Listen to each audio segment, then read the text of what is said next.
ناظرین گرامی، یہودی حضرت جبرائیل علیہ السلام کو اپنا دشمن اور حضرت میکائیل علیہ السلام کو اپنا دوست کیوں مانتے ہیں؟ جب یہودیوں کا ایک گروہ حضور اکرم صلی اللہ علیہ وآلہ وسلم کے پاس نبوت کا اقرار کرنے آیا تو حضرت جبرائیل علیہ السلام کا نام سن کر واپس کیوں چلا گیا؟ یہی ہماری آج کی ویڈیو کا موضوع ہوگا۔ اس کے علاوہ ہم آپ کو بتائیں گے کہ یہودی یورپ کی بہترین زندگی چھوڑ کر صرف فلسطین میں ہی آباد کیوں ہونا چاہتے ہیں۔ مگر ویڈیو کا باقاعدہ آغاز کرنے سے پہلے نئے آنے والے ناظرین سے گزارش ہے کہ ہمارے چینل ڈبل این انفو کو سبسکرائب کریں۔ ناظرین گرامی، یہودی وہ لوگ ہیں جنہیں عرف عام میں بنی اسرائیل بھی کہا جاتا ہے۔ ان کا مذہب دنیا کے اہم ترین مذاہب میں شامل ہے۔ یہودی مذہب میں حضرت عزیر علیہ السلام کو خدا کا بیٹا ماننا، بنی اسرائیل کو سب سے برتر ماننا ضروری ہے۔ آپ یہ بھی کہہ سکتے ہیں کہ یہ ان کے بنیادی ارکان میں شامل ہے۔ یہودیوں کو بنی اسرائیل اس لیے کہا جاتا ہے کہ یہ حضرت یعقوب کے ماننے والے تھے اور اسرائیل حضرت یعقوب کا لقب تھا۔ یہی وہ قوم ہے جس پر اللہ تعالیٰ نے سب سے زیادہ لعنت کی ہے۔ اس قوم نے حضرت یحییٰ علیہ السلام کا سر قلم کروایا تھا اور ایک دوسرے نبی کو کنویں میں لٹکا کر چھوڑ دیا تھا، اور حضرت موسیٰ علیہ السلام کو کہا تھا کہ وہ جب تک اللہ کو اپنی آنکھوں سے نہ دیکھ لیں ایمان نہ لائیں گے۔ ناظرین گرامی، یہی یہودی کبھی اللہ تعالیٰ کی سب سے زیادہ پسندیدہ قوم ہوا کرتی تھی، لیکن تکبر، فرعونیت اور شرک نے اس قسم کی بدبختی پر مہر لگا دی اور اللہ نے اسے عذاب سے دوچار کر دیا۔ تاریخ کی کتابوں میں یہودیوں سے متعلق بہت سے ایسے واقعات درج ہیں جن میں اس ناخلف قوم کی بدخوئی اور بدنیتی کی تفصیلات بھی بیان کی گئی ہیں، لیکن سب سے بڑی گواہی خود قرآن مجید نے دی ہے کہ یہودی کس ذہنیت کے مالک ہیں۔ یہودیوں نے اللہ کے انبیاء کو جھٹلایا، ان کا قتل کیا اور شرک میں انتہا کر دی، حتیٰ کہ اللہ کے مقرب فرشتے حضرت جبرائیل علیہ السلام کو بھی اپنا دشمن اور حضرت میکائیل علیہ السلام کو اپنا دوست کہنا شروع کر دیا۔ یہودیوں نے جب حضرت جبرائیل علیہ السلام کو اپنا دشمن کہا تو اس پر اللہ تعالیٰ نے سورہ بقرہ میں ارشاد فرمایا کہ کہہ دو جو شخص جبرائیل کا دشمن ہو اسے غصے سے مر جانا چاہیے۔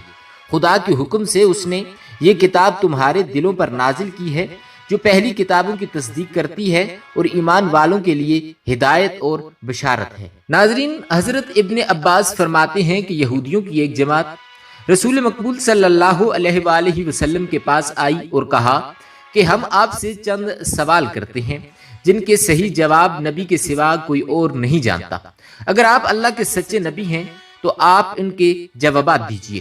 آپ صلی اللہ علیہ وآلہ وسلم نے فرمایا، بہتر ہے جو چاہو پوچھو، مگر عہد کرو کہ اگر میں ٹھیک ٹھاک جواب دوں تو تم میری نبوت کا اقرار کر لو گے اور میری فرمانبرداری کے پابند ہو جاؤ گے۔ انہوں نے آپ صلی اللہ علیہ وآلہ وسلم سے وعدہ کیا اور عہد دیا۔ اس کے بعد آپ صلی اللہ علیہ وآلہ وسلم نے حضرت یعقوب علیہ السلام کی طرح اللہ جل شانہ کی شہادت کے ساتھ ان سے پختہ وعدہ لے کر انہیں سوال کرنے کی اجازت دی۔ صحیح بخاری میں لکھا ہے کہ جب یہودیوں کو ان کے سب سوالوں کے صائب جواب مل گئے تو انہوں نے آخر میں پوچھا کہ اچھا یہ فرمائیے کہ تورات میں جس نبی کی خبر ہے اس کی خاص نشانی کیا ہے؟ اس کے پاس کون سا فرشتہ وحی لے کر آتا ہے؟ اس پر حضور اکرم صلی اللہ علیہ وآلہ وسلم نے فرمایا، اس کی خاص نشانی یہ ہے کہ اس کی آنکھیں جب سوئی ہوئی ہوں تو اس وقت اس کا دل جاگتا رہتا ہے۔ تمہیں اس رب کی قسم جس نے حضرت موسیٰ علیہ السلام کو تورات دی، بتاؤ کیا میں نے ٹھیک جواب دیا؟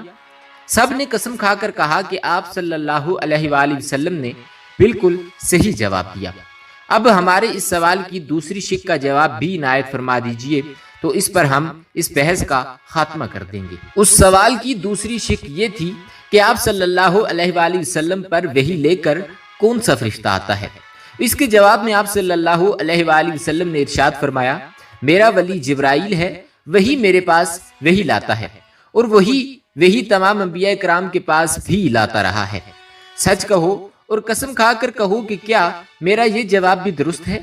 تو یہودیوں نے قسم کھا کر کہا کہ آپ صلی اللہ علیہ وآلہ وسلم کا یہ جواب درست ہے، لیکن چونکہ جبرائیل علیہ السلام ہمارا دشمن ہے، کیونکہ وہ سختی اور خون ریزی وغیرہ لے کر آتا رہتا ہے، اس لیے ہم اس کی بات نہیں مانیں گے اور نہ ہی آپ کی بات مانیں گے۔ ہاں، اس کی ایک صورت ہے کہ اگر آپ صلی اللہ علیہ وآلہ وسلم کے پاس حضرت میکائیل علیہ السلام وحی لے کر آتے جو رحمت، بارش اور پیداوار وغیرہ لے کر آتے ہیں اور ہمارے دوست ہیں، تو ہم آپ کی تابعداری اور تصدیق کرتے۔ اس پر یہ آیت نازل ہوئی کہ کہہ دو ان سے کہ جو شخص جبرائیل کا دشمن ہو اسے ہلاک ہو جانا چاہیے۔ جبرائیل نے تو خدا کے حکم سے یہ کتاب تمہارے دلوں پر نازل کی ہے جو پہلی کتابوں کی تصدیق کرتی ہے اور ایمان والوں کے لیے ہدایت اور بشارت ہے۔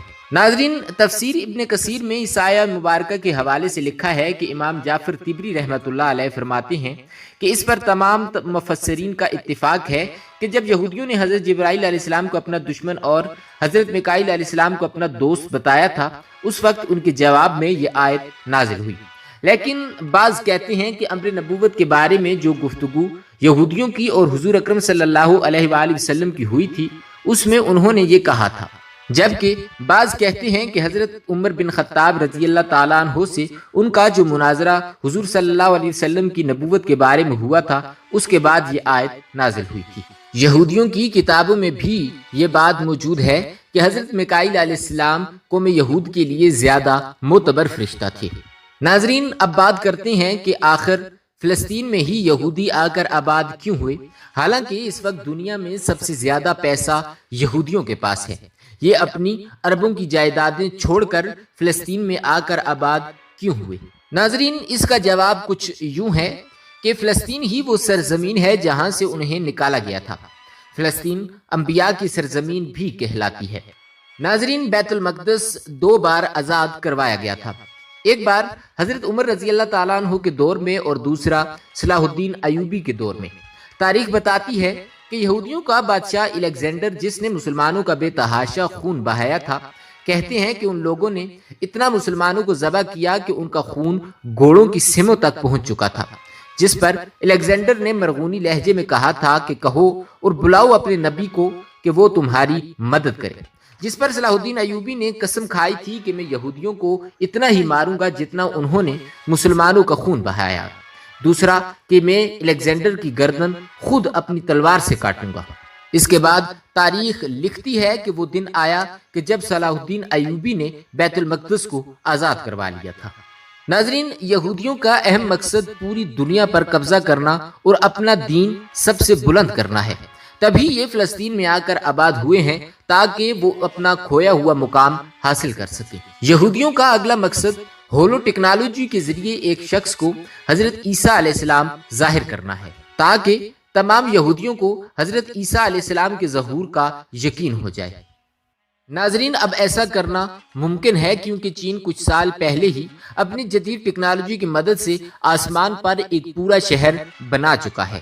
ان سب باتوں سے یہ ظاہر ہوتا ہے کہ یہودیوں کی پلاننگ صرف اور صرف مسلمانوں کو تباہ کرنا ہے تاکہ یہ اپنا مقدس مذہب بچا سکے۔ امید کرتے ہیں کہ آپ کو ہماری آج کی یہ ویڈیو ضرور پسند آئی ہوگی۔